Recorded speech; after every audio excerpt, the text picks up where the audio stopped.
Po. Sige, gabayan po kami. Ano, paano ba yung magiging sistema dito? Unang-una, siguro sa monitoring. At pangalawa po, magkano ang ibibigay? Meron bang limit yan? Isang bagsakan ba? Kasi hindi na magiging monthly kanyo. Tama po yan.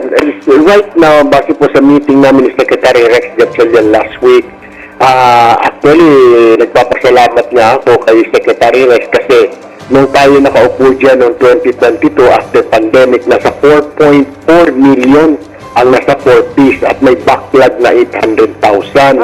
Ang gusto ng Pangulo na reviewin at base na rin sa kahilingan ng ilang kababayan natin na mga kaanak ni chairman, mga kaanak ng mga government officials ang pasok dyan na hindi naman mahirap.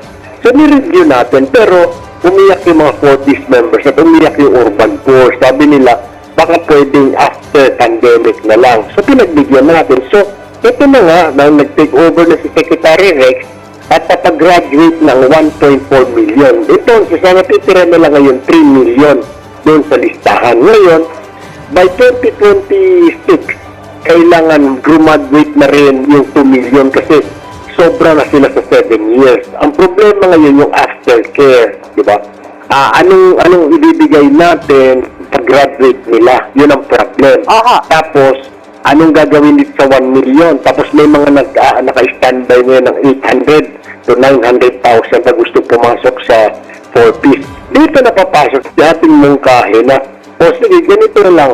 Bakit hindi natin umpisahan by next year? Bigyan na lang natin yung kanilang tatanggapin sa loob ng isang taon. 5,000, kung 5,000 a month sila, ibigay mo ng lump sum for 1 year, balik 60,000, di ba? So, magtayo ka ng negosyo mo dyan, dalawang anak ko, tatlong anak ko, sige, bigyan natin, gawin natin 7,000 na ang matatanggap ng 7,500, which will be around 72 something thousand times 1 million. Okay. Buti na 72 billion. Okay. O isang bagsakan yun.